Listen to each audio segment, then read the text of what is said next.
Hello everyone, welcome to true IAS. हम लोग next concept के बारे में बात करते हैं जो कि है related to NFIA, net factor income from abroad. Net factor income from abroad use करा जाता है कि हम लोग नेशनल इनकम और डोमेस्टिक इनकम में डिफ्रेंशिएट कर सकें। सबसे पहले जानते हैं मीनिंग नफिया का। Net factor income from abroad होता क्या है? ये डिफरेंस होता है बिटवीन फैक्टर इनकम जो कि हमें रिसीव होती है इंडिया के बाहर से, जिसको रो भी कहते हैं, रो रेस्ट ऑफ द वर्ल्ड, और फैक्टर इनकम जो कि हमें पे करनी होती है to the rest of the world. यानी कि इनकम का आना और इनकम का जाना, इनके बीच के डिफरेंस होता है नफिया। अब ऑब्वियस ही बात है, अगर हमें जो इनकम देनी है वो है $10 और जो हमारे पास आनी है वो है $100, तो $90 हम लोग प्रॉफिट में है कि लॉस में? जल्दी बताओ। प्रॉफिट में।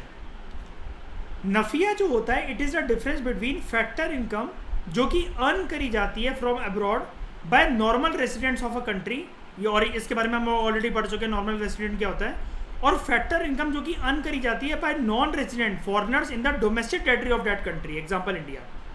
सेंट्रल स्टैटिस्टिकल ऑफिस कैसे डिफाइन करता है नफिया को? Income which is attributable two factor services, जो कि अर्न करी जाती है normal residents of the country के द्वारा, और जो पे करी जाए रेस्ट ऑफ द वर्ल्ड को, उसमें से फैक्टर सर्विसेज को हटा दो, जो कि रेस्ट ऑफ द वर्ल्ड को पे करी जा रही है, वो होती है आपकी नफिया। अगेन इस डेफिनेशन पे आपको जाना ही नहीं है कभी भी। This is a very complicated definition, रट्टा मारने वाली बात हो जाएगी क्योंकि आप एक्सप्लेन नहीं कर पाओगे उसको। बेटर ये लगती है, सबसे ज़्यादा प्यारी डेफिनेशन ये है। डिफरेंस बिटवीन फैक्टर इनकम जो रिसीव करी जा रही है रेस्ट ऑफ द वर्ल्ड से और दी जा रही है जो, उसका डिफरेंस होता है। तो आपको बस ऊपर वाली डेफिनेशन लिखकर ये बनाकर आ जाना, ये formula. NFIA is equal to factor income earned from abroad, ठीक है, by residents, and factor income of non residents in domestic territory, उसको माइनस कर दो। अब यहाँ पर इसको माइनस क्यों कर रहे हैं हम लोग नॉन रेजिडेंट्स की इनकम को? बताओ ज़रा। हमारे देश में रह रहे हैं ये, इनकी इनकम है, इसको माइनस क्यों कर रहे हैं? Very good. हमारे रेजिडेंट जो बाहर से अर्न कर रहे हैं वो तो हमारे देश में आएगी वो, लेकिन जो बाहर का आदमी जो इंडिया में कमा रहा है वो तो अपने देश भेजेगा ना। नॉर्मल सी बात है कि नहीं है? बताओ।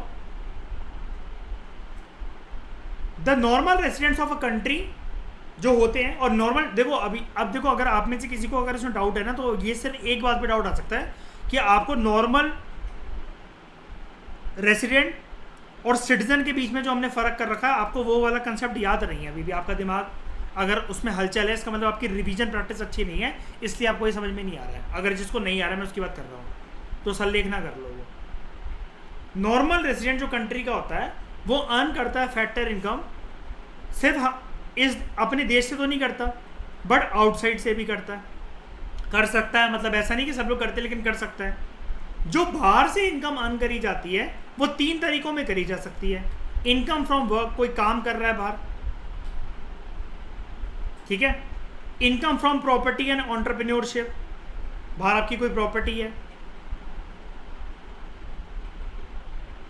या आपने कोई होटल वगैरह खोल रखी है, आप बाहर रहते हो और फिर इस देश में लोगों, अपने फैमिली वगैरह को इनकम भेज रहे हो। Net retained earning of resident companies abroad, India की कोई कंपनी, उसकी ब्रांच आपने बाहर खोल रखी है, खरीदते माल अंग्रेज हैं, इनकम आपको मिलती है, जिसको आप अपने देश बुला लेते हो, जिस इनकम को। तो वो कह रहे हैं नफिया, एक बात याद रखना कि it is a 2 way affair. ऐसा नहीं होता कि नफिया सिर्फ आएगा ही आएगा। It is a 2 way affair, since foreigners also earn income. वो भी तो, जो फॉरेनर्स होते हैं वो भी इनकम अर्न कर रहे होते हैं इस देश में आकर दूसरी कंट्री के, लेकिन वो फिर अपने देश भेजते हैं, इसलिए हम लोग इसको माइनस करते हैं।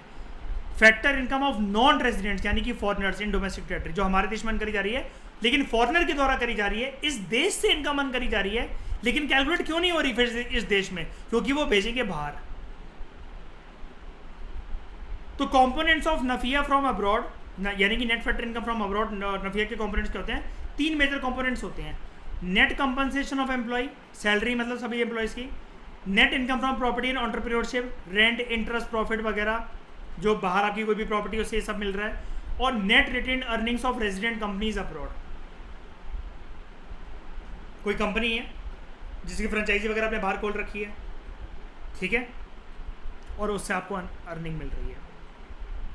तो नफिया का फॉर्मूला होता क्या है?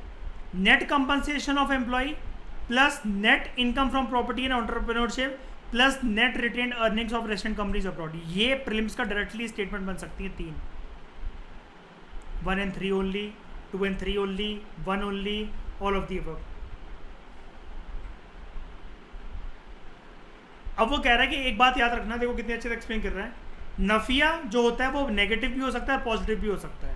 नेगेटिव तब होगा जब इनकम जो फॉरेनर्स के द्वारा अर्न करी जाए फ्रॉम आवर कंट्री ये ज्यादा हो, किससे ज्यादा हो? As compare to income earned by us from abroad. शुरू में बता दिया था ना मैंने कि ज्यादा रहा है मान लो और आ कम रहा है तो नेगेटिव में हो जाएगी। और पॉजिटिव में कब होगी? जब डोमेस्टिक टेरिटरी से फॉरेनर्स अर्न कर रहे हैं वो इनकम कम है उनकी एज कंपेयर टू जितना हम उनकी कंट्री से अर्न कर रहे हैं। बात समझ में आ गई ना? सिंपल सा फंडा है ना ये, कोई दिक्कत? लॉजिक है ना ये? तो net factor income from abroad use करी जाती है नेशनल इनकम को डोमेस्टिक इनकम से डिस्क्रिमिनेट करने के लिए, डिफरेंस पता लगाने के लिए। सिंपल, डोमेस्टिक इनकम में नफिया को अगर ऐड करा जाए तभी होती है नेशनल इनकम। और डोमेस्टिक इनकम कैसे निकलेगी? जैसे ही आगे ना 3 में से 2 को माइनस कर दो, यानी कि नेशनल इनकम में से नफिया को माइनस कर दो। ये देखो 3 - 2 इक्वल्स टू 1 डोमेस्टिक इनकम।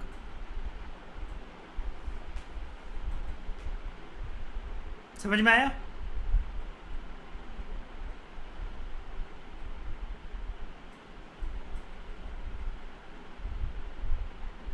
सब लोग बोलो।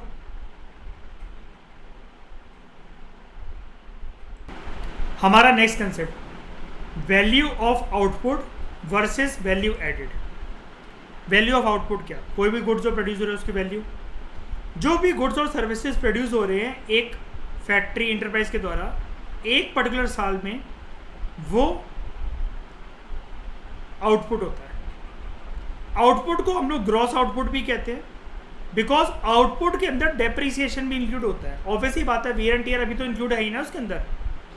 जो वैल्यू होती है आउटपुट की वो एक्चुअली मार्केट वैल्यू होती है उन सभी गुड्स और सर्विसेज की जो कि एक एंटरप्राइज के द्वारा प्रोड्यूस करे जाते हैं एक पर्टिकुलर साल के अंदर। तो आप समझ गए वैल्यू ऑफ आउटपुट क्या है? मार्केट वैल्यू किसी भी गुड और सर्विसेज की जो कि प्रोड्यूस करे जा रहे हैं किसी भी फैक्ट्री, इंडस्ट्री, कंपनी के द्वारा एक साल के अंदर। Value of output means value of gross output, ये नाम है इसका दूसरा। Value of gross output at market prices. याद रखना वो क्या कह रहा है, एक इंपॉर्टेंट बात बता रहा है। कह रहा है जब तक स्पेसिफिकली बताया ना गया हो, जब भी वैल्यू ऑफ आउटपुट दे रखा हो तो उसको आप अपने आप ट्रीट कर लेना कि this is value of gross output at market prices not at factor cost. ठीक है, मार्केट प्राइसेस पे ये। और फैक्टर कॉस्ट कब होगी? आपने क्या सीखा था ऊपर? फैक्टर कॉस्ट कब होगी? है जब इसके अंदर से क्या माइनस कर दोगे? Net indirect taxes. टैक्सेस नहीं सर, नेट इनडायरेक्ट टैक्सेस। और कोई भी टैक्सेस नहीं कि डायरेक्ट टैक्स माइनस कर दिए। ठीक है, मनी वैल्यू जो होती है आउटपुट की एक इंटरप्राइज के द्वारा जो प्रोड्यूस करे गए हैं उसको ऑब्टेन कैसे करा जा सकता है? उसको मतलब कैसे ऑब्टेन करा जाता है? वैल्यू ऑफ आउटपुट देखो कुछ नहीं होता, नीचे देख लो। क्वांटिटी ऑफ आउटपुट, कितना क्वांटिटी ऑफ कुछ भी माल प्रोड्यूस हो रहा है, इनटू मार्केट प्राइस।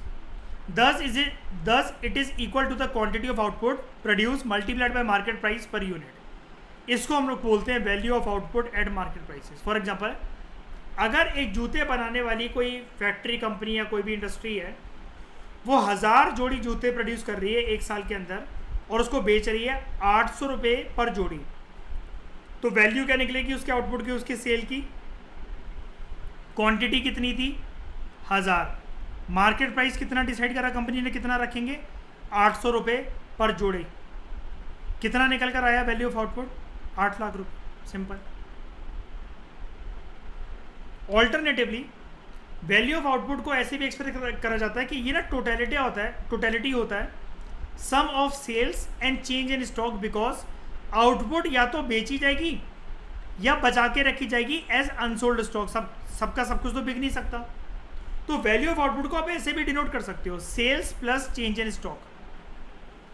नए 2023 के जो नए जोड़ी जूते प्रोड्यूस करेगी प्यूमा कंपनी, उसके साथ 2022 के एंड में जो स्टॉक बच गए हैं उसको ऐड कर दिया जाएगा। तो आउटपुट जो बेची गई है इनटू मार्केट प्राइस जो निकलता है आपका, प्लस चेंज इन स्टॉक, ऐसे भी निकाला जाता है वैल्यू ऑफ आउटपुट। लेकिन इसको कॉम्प्लिकेटेड मत बनाओ, आप इसी पे रहो, ठीक है। Value of output is not the actual contribution of the enterprise in the production process. ध्यान से सुनो, ये जो 8 लाख रुपए हैं, 8 लाख रुपए हैं, this is not the actual contribution एक एंटरप्राइज की इन द प्रोडक्शन प्रोसेस, बिकॉज इस अमाउंट के अंदर इंटरमीडिएट गुड्स की भी कीमत इंक्लूड है, like leather, nail polish etcetera, which the enterprise has actually purchase from other producing units, और अभी उसको पे भी करना है इसको। ये 8 लाख रुपए, मुझे एक बार बताओ, ये जूते बनाने वाली कोई भी कंपनी है, उसने 1000 जोड़ी जूते बेचे 800 रुपये पर यूनिट पे, ये पूरा प्रॉफिट है उसका, जो जूते बनाने वाली कंपनी का मालिक है, पूरा 8 लाख रुपए घर ले जाएगा, बताओ। अभी देना नहीं है उसको इतना कुछ, इधर उधर देना है कि नहीं देना है ना। तो value of output is the money value of gross output calculated at market prices. अगर हम लोग इसमें से डिडक्ट कर दें इंटरमीडिएट गुड्स को from the value of gross output, हमें मिल जाता है नेट आउटपुट। यानी कि इंटरमीडिएट वही वाली बात है, मैंने बोला था ना, इनिशियल कंसेप्ट स्ट्रॉन्ग करने पड़ेंगे। अगर ये किसी को आज की क्लास अगर समझ में नहीं आ रही है तो भैया गलती आपकी, आपकी रिवीजन स्ट्रॉन्ग नहीं है। अब मैं नेट, ग्रॉस और ये market price, current market price, ये सब दोबारा पढ़ाने थोड़ी ना बैठ सकता हूँ, ये तो आपको पता होना चाहिए, ठीक है। अगर हम लोग इंटरमीडिएट गुड्स को माइनस कर देंगे ग्रॉस, मैंने पहले ही बताया था, किसी भी ग्रॉस चीज़ में से आप इंटरमीडिएट गुड्स को निकालते हो तो आपके पास नेट आउटपुट आ जाता है। अब हमारा टॉपिक क्या था, value of output versus value added. अभी वैल्यू एडेड क्या होता है, इट रेफर्स टू एडिशन। आप कोई चीज प्लस कर रहे हैं, made in the value of intermediate inputs. Firm के द्वारा अपनी प्रोडक्टिव एक्टिविटीज में जो भी प्रोडक्शन हो रही है उस पर एक चीजें ऐड हो रही हैं इंटरमीडिएट गुड्स के इनपुट की फॉर्म में। अभी समझाता हूं क्या इसका मतलब। वैल्यू एडेड को आप कैसे डिफाइन कर सकते हो, और ये एक एंटरप्रेन्योर या एंटरप्राइज का कंट्रीब्यूशन होता है to the current flow of goods and service. मतलब जो भी गुड्स और सर्विसेज प्रोड्यूस हो रहे हैं उसमें आप और चीजें ऐड कर रहे हैं। This is the difference between value of output and value of intermediate inputs. जो भी एक फर्म का कंट्रीब्यूशन होता है नेशनल इनकम के अंदर, वो वैल्यू एडेड होता है, वो वैल्यू ऑफ आउटपुट नहीं होता है। क्यों?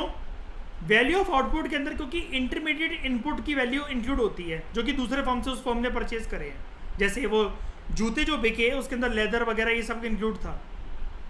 वैल्यू एडेड जो होता है वो फर्म का कंट्रीब्यूशन होता है to the flow of final goods and services एक पर्टिकुलर टाइम पर, और एक पर्टिकुलर टाइम हम जानते हैं इकोनॉमी के अंदर 1 साल होता है।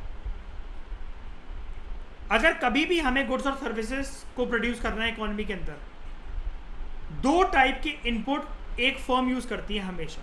Firm always uses 2 types of input. एक factor input, land, labour, capital, enterprise. एक non factor inputs like intermediate goods और रॉ मटेरियल। लेकिन आप जानते हो ऑलरेडी फाइनल गुड्स और सर्विसेज में इंटरमीडिएट गुड्स की कीमतें ऑलरेडी इंक्लूड होती हैं।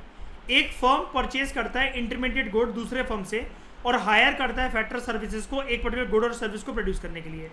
इस प्रोडक्शन प्रोसेस के टाइम पर क्या होता है, रॉ मटेरियल जो कि परचेज करा गया है दूसरे फर्म से वो कंप्लीटली यूज हो चुका होता है। Thus a firm only adds value to the intermediate goods जब वो उसको फाइनल गुड्स में कन्वर्ट कर रही है with the help of factor of production. इसको हम लोग कहते हैं वैल्यू एडेड। यानी कि इंटरमीडिएट गुड्स मतलब आपको यार बिस्किट बनाना है तो उसके अंदर आपने जो भी चीनी बटर वगैरह वो डाला है ये ऐड करा है ना, तभी तो जाके वो पार्ले जी का बिस्किट बना। याद करो उस एग्जांपल को।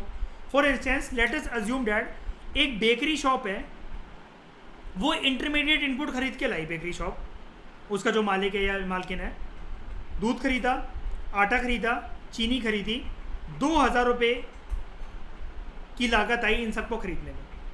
अब 2,000 में तो बेच नहीं देगी वो अपना केक बनाकर, तो उसने केक की कीमत रखी 2,500 रुपये। मार्जिन भी तो निकालना है, अपना प्रॉफिट भी तो निकालना है। इन दिस केस जो वैल्यू ऐड करी गई थी बेकरी के द्वारा इन द प्रोडक्शन ऑफ बिस्किट वो 500 रुपये है। कैसे? इंटरमीडिएट गुड्स जो खरीदे गए उसकी मदद से जो फाइनल प्रोडक्ट बनाया गया केक, इस इंटरमीडिएट गुड के ऐड होने की वजह से जो केक प्रोड्यूस हुआ, ओनर के पास 500 रुपए का प्रॉफिट आया। This is the contribution of bakery in the production of biscuits या केक जो भी है।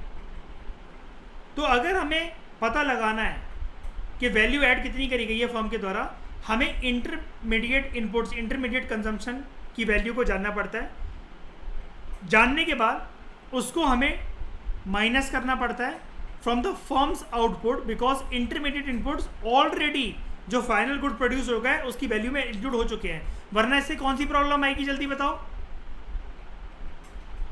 Very good, double counting. तो ये वही वाली बात है जो हम कर चुके हैं, बस ये घुमा फिरा के दोबारा बता रहा मैं दूसरे वर्ड्स में, और हमारा कंसेप्ट मजबूत करने के लिए। इसलिए मैं थोड़ा जल्दी जल्दी करवा रहा हूँ क्योंकि प्रीवियस कंसेप्ट अगर आपको रिकॉल है तो ये आपके लिए बड़ा ईजी है। तो वैल्यू एडेड कैसे निकालोगे? Value of output minus intermediate consumption. Value of output क्या निकली? 2,500 रुपये का केक था, 2,000 रुपये का दूध वूध का इसका उसका खर्चा आया था, क्या निकला? वैल्यू एडेड कितनी हुई? 500 रुपये। बस सिंपल।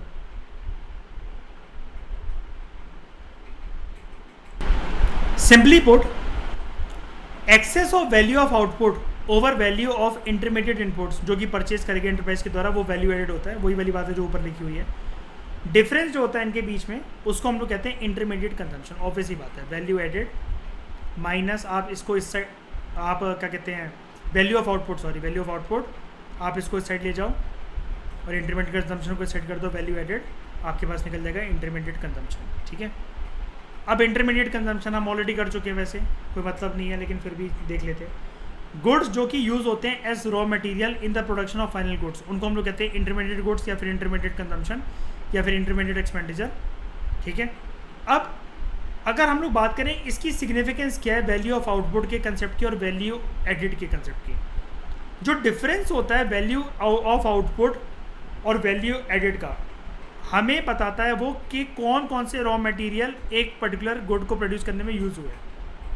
यानी कि इंटरमीडिएट कंजम्पशन क्या निकली, जिसको ऐड करा जाता है in the value of output but excluded from value added. कहने का मतलब क्या है, इंटरमीडिएट कंजम्पशन निकल कर आता है इससे, जिसका मतलब होता है एक्सपेंडिचर जो आया सेकेंडरी इनपुट्स, यानी कि रॉ मटेरियल वगैरह खरीदने में, बिजली की कीमत वगैरह कितनी लगी, मशीन कितनी देर चली, आटा, चीनी, बटर, ये सब कुछ कितना लगा, जो भी फैक्ट्री या बेकरी शॉप वाली जो भी प्रोड्यूस करी थी, प्रोड्यूसिंग यूनिट जो प्रोड्यूस करा था। Let us consider the simple example to make it clear. वो कह रहा है एक अज्यूम करो कि एक हाइपोथेटिकल इकोनॉमी के अंदर, इमेजिनरी इकोनॉमी के अंदर सिर्फ 3 ही प्रोड्यूसिंग यूनिट्स हैं उसके अंदर और कोई नहीं है। एक किसान है जो कि आटा प्रोड्यूस कर रहा है, वीट गेहूँ प्रोड्यूस कर रहा है, एक मिलर है जो कि इस गेहूँ को पीस कर आटे में कन्वर्ट कर रहा है, और एक बेकरी शॉप वाला है जो इस आटे से बना रहा है ब्रेड। सपोज ध्यान से सुनना एग्जांपल, इससे क्लियर हो जाएगा। फार्मर ने 100 किलो गेहूं पैदा करे अपने खेत से, और हम ये अज्यूम कर लेते हैं farmer produce 100 kg of wheat assuming zero cost of inputs, उसकी कोई लागत नहीं आई, and sells the same to the miller. 5 रुपये पर केजी पे उसको वो बेच रहा है, जिस गेहूं को जिसको जो आटे में उसको कन्वर्ट करेगा मिलर को। ठीक है। मिलर ग्राइंड करता है इस गेहूं के दानों को आटे के अंदर, और वो बेकरी शॉप को बेच रहा है 6 रुपये पर केजी पे। जो बेकरी शॉप वाला है वो उससे ब्रेड बना रहा है इस आटे से, और कस्टमर को बेच रहा है, हमें बेच रहा है वो 8 रुपये पर किलो में। हर एक स्टेज में वैल्यू ऐड हो रही है कि नहीं हो रही है, बताओ जरा। ओरिजिनल किसकी वैल्यू है? व्हीट की, वीट से लेकिन जो हमारे मुंह तक जो ब्रेड पहुंच रही है उसकी कीमत बढ़ गई कि नहीं बढ़ गई? हर एक स्टेज में 1 रुपए की वैल्यू ऐड हो रही है। तो value of output and value added by each producing unit कैसे निकलेगी? यहां पर देखो, वैल्यू ऑफ आउटपुट कैसे निकलती है? Output into price. Farmer 100 kilo गेहूं प्रोड्यूस कर रहा है 5 रुपए के जी पे, 500 रुपए। मिलर 100 किलो उसने आटा, ऑफिस में 100 किलो गेहूं से 100 किलो आटा 6 रुपए पर केजी में, लेकिन वो बेच रहा है 600 रुपए। और बेकरी शॉप वाला हमें बेच रहा है ब्रेड 8 पर केजी 800 रुपये। टोटल इस प्रोडक्शन प्रोसेस में अगर सिर्फ गेहूं होता तो वो उसकी कीमत तो सिर्फ 500 रुपये थी, लेकिन हमारे मुंह तक ब्रेड पहुंचते पहुंचते, कस्टमर के पास पहुंचते पहुंचते इकोनॉमी में टोटल वैल्यू जनरेट हुई 1900 रुपये की, हर एक स्टेज पर ऐड करते हुए और प्रीवियस स्टेज से बढ़ाते हुए। हर स्टेज में 500 नहीं है, हर किसी ने अपना मार्जिन निकाला और अल्टीमेटली ये 1900 रुपये में हमें मिला। लेकिन मुझे एक बात बताओ, ये 1900 रुपये में हमें दिख रहा है, ये तो इसकी वैल्यू निकली आउटपुट की। क्या इसमें, क्या ये डबल छोड़ो ट्रिपल काउंटिंग ऑफ गुड्स नहीं है क्या? बताना जरा मुझे। वीट तो क्योंकि 100 किलो प्रोड्यूस ही हुआ था ना, लेकिन यहां पर कैसा दिख रहा है हमें? देखो 200, 200, 300 इनकम जनरेट हुई है, मतलब मानते हैं। लेकिन इकोनॉमी के अंदर जो गुड था वो तो 100 किलो ही था ना। तो वैल्यू एडेड क्या होता है? हम लोग आउटपुट की वैल्यू में से इंटरमीडिएट कंजम्पशन को माइनस कर देते हैं। फार्मर को कितनी लागत आई थी? 0। ये देखो लिखा भी होता है, हाइपोथेटिकल सिचुएशन दे रखी थी ना हमें। तो कहाँ जाइए, suppose farmer produces 100 kg of wheat assuming 0 cost of input, उसको कोई लागत नहीं आई थी उसको प्रोड्यूस करने में। मिलर 500 रुपये इसके माइनस करो फार्मर वाले के, ठीक है? क्यों? 6 रुपये में वो बेच रहा है, लेकिन जो 500 रुपये का जो उसने वो खरीदा उसको तो माइनस करो, अपना मार्जिन ही तो निकालेगा वो सिर्फ। फार्मर 500 रुपये, मिलर ने कमाए 100 रुपये, बेकर ने कमाए 200 रुपये। ये है एक्चुअल वैल्यू, क्योंकि इसमें से हर स्टेज में इंटरमीडिएट कंजम्पशन माइनस हो गई है। तो डबल काउंटिंग ऑफ गुड्स की दिक्कत हट गई है यहाँ पर। वो आपको फिर बोल भी रहा है क्लैरिटी के साथ। इन द अबव एग्जांपल हमें देखने में लगेगा कि value of output of 3 producers is 1900 रुपये, जबकि वैल्यू एडेड उनके द्वारा सिर्फ 800 रुपये ही करी गई है ओरिजिनली। क्लियरली प्रोड्यूसर्स ने 800 रुपये की इनकम जनरेट करी है, ना कि 1900 रुपये की, बिकॉज 1900 रुपये वाले में गेहूं के प्राइसेस 3 बार इंक्लूड हो चुके हैं और आटे के प्राइसेस 2 बार।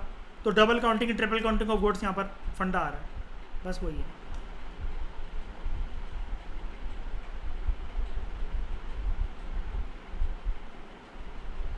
हाँ,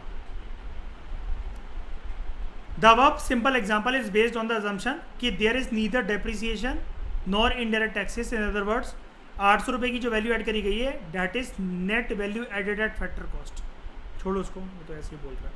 इंपॉर्टेंस ऑफ डिस्टिंक्शन, इसकी इंपॉर्टेंस क्या होती है वैल्यू एडेड और वैल्यू ऑफ आउटपुट की?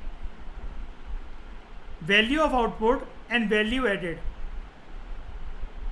ये नेशनल इनकम को कैलकुलेट करने की दिशा में एक इंपॉर्टेंट स्टेप्स होते हैं।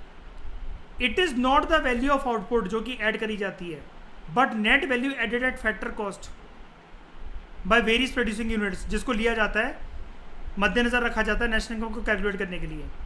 Again it is net value added at factor cost which is distributed among factors of production as rent, wages, interest and profit, उनका कंट्रीब्यूशन करने के लिए प्रोडक्शन प्रोसेस में। तो net value added at factor cost का formula बनता है sum of factor incomes, यानी कि rent, wages, interest and profit. और इसकी वजह से क्या होता है, net value added factor cost का फायदा क्या है?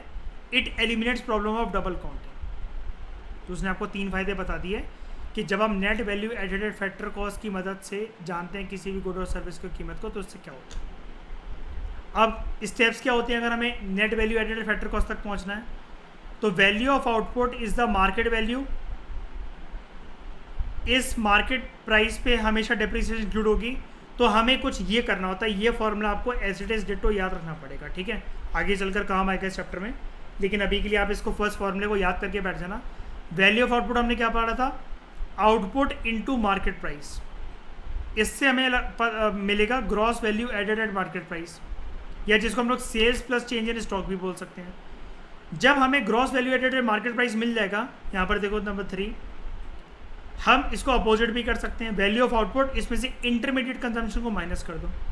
जब इंटरमीडिएट कंजम्पशन को माइनस कर दोगे तो ये ग्रॉस बन जाएगा नेट, ये ग्रॉस बन जाएगा नेट।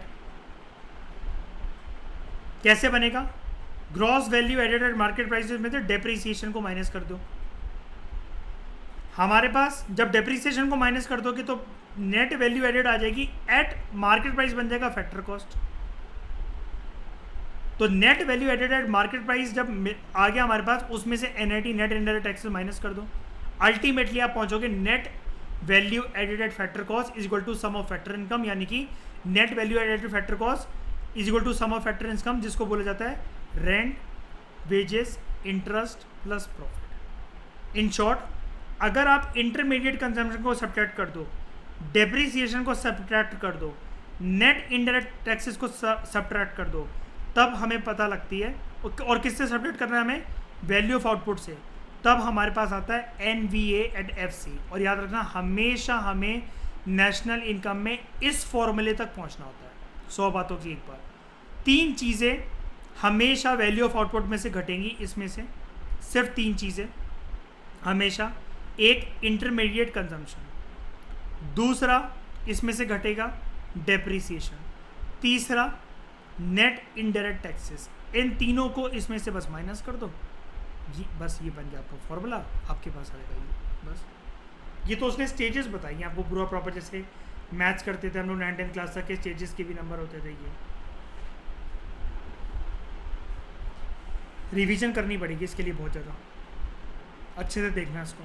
पता आपको सब कुछ है, बस ये फॉर्मूला आप जान रहे हैं, और फॉर्मूला पता होना चाहिए, mind you. Thank you very much for discussion.